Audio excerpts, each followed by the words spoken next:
Hello everyone. In this short tutorial, I'm going to talk about maps and cross-sections and how they can help us to extract useful information about rocks on the Earth's surface. First of all, what are geological maps? A geological map is a 2D representation of rocks on the surface of the Earth. It can provide a lot of useful information such as the spatial distribution of the rocks, different types of the rocks at any given location, topography of the region, that is, if it is a mountain, a valley, or a flat region, and sometimes even geological structures.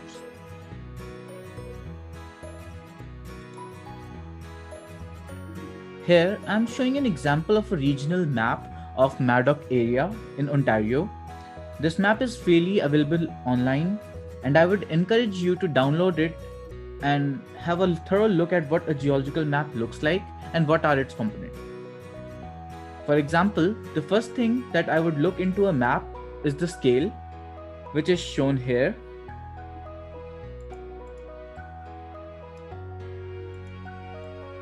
If we zoom in into the map, we see that the scale is 1 is to 126,720. What that means is 1 unit of measurement on this map is equivalent to 126,720 units of measurements on the Earth's surface. Different colors in the map shows different rock units, which are summarized here in the legends on the right.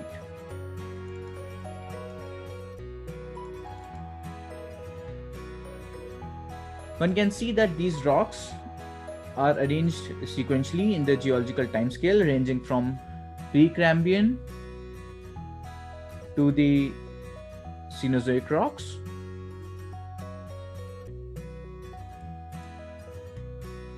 On the left of the map, there are some symbols that give further information such as geological boundaries, structures, strike dip data of the beds, and other information of the region. For example, if we zoom in the map at this point, we observe that the beds are dipping towards northwest at this point, shown by the pointer, while here the beds are dipping towards southeast. Clearly, based on this strike dip data, one can infer that the rocks are folded in this region. Here I show another simplified map. The scale of the map is shown in a different format here, showing this distance measured in the map being equivalent to 1000 meters on the Earth's surface.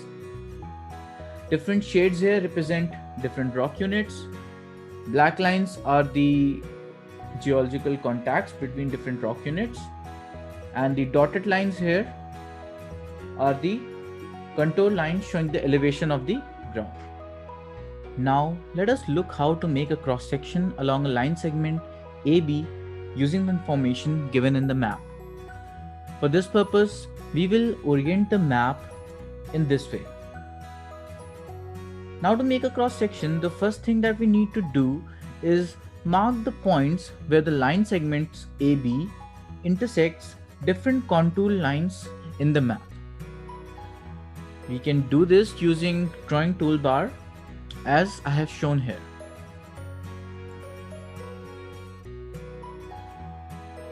Before going further, let us quickly measure the scale.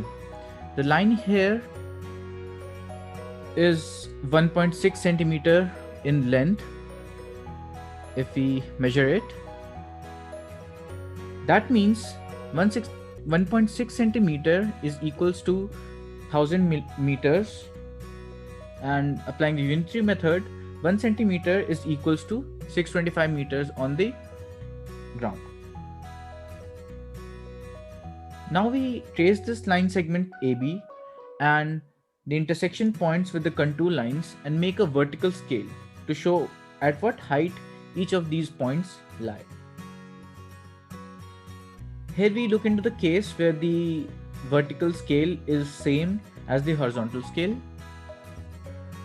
Now each of these values represent the height or the elevation of the intersection points, and we'll mark these points using the vertical scale.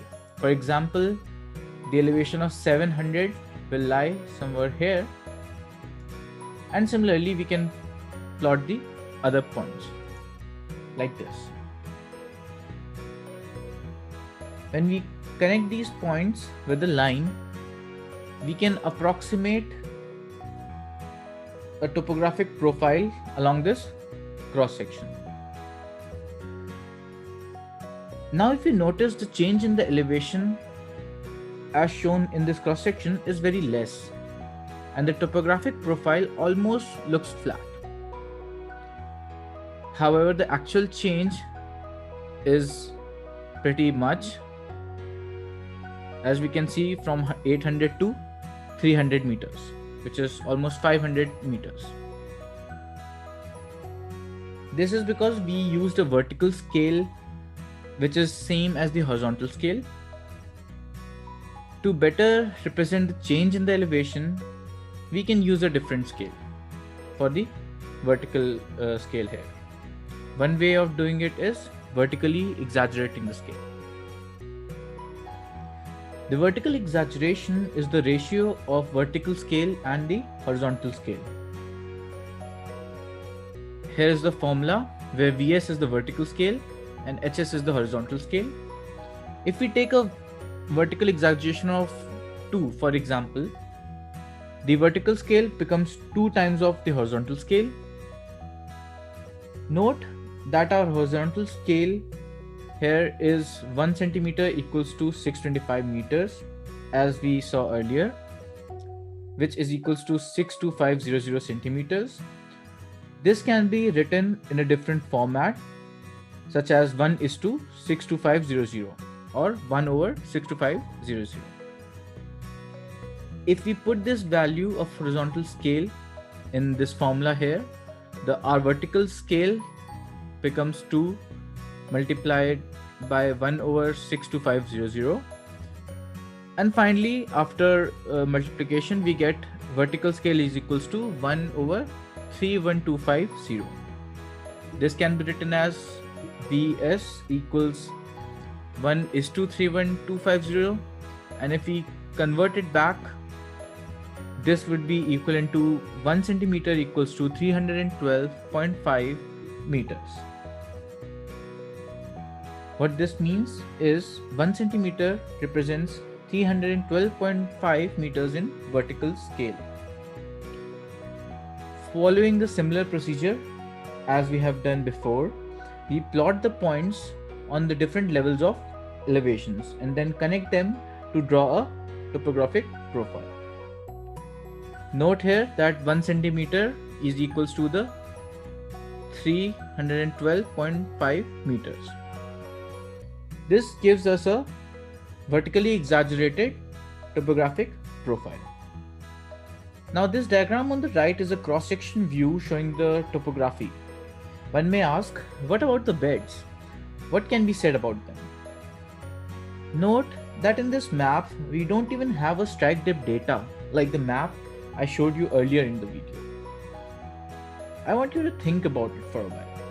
And this is going to be an Easter egg for our next video. So I'll go ahead and give you a hint.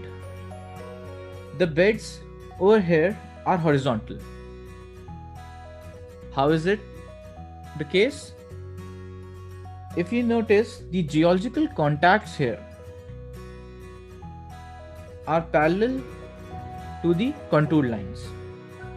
This is the case when the beds are horizontal, and we'll learn more about this in our next video on outcrop patterns. But for now, let us finish our cross section. What we need to do is simply mark the intersection points of the line segment AB and the geological contacts as I have done here. Then we can trace these points on the topographic profile and connect the beds. Since the beds are horizontal, we simply need to connect them using a horizontal line. One can then use drawing toolbar to give different shades, and this is how our final cross section would look like. The figure on the right shows a cross-section of the map along the line segment AB and gives us an idea of how the subsurface rocks would look like. The procedure I have shown here can be used to draw cross-sections for any given map along any line segments. One can draw cross-sections along different line segments on the map and get a 3D visualization of subsurface rocks in any given region. This is all for now. Thank you.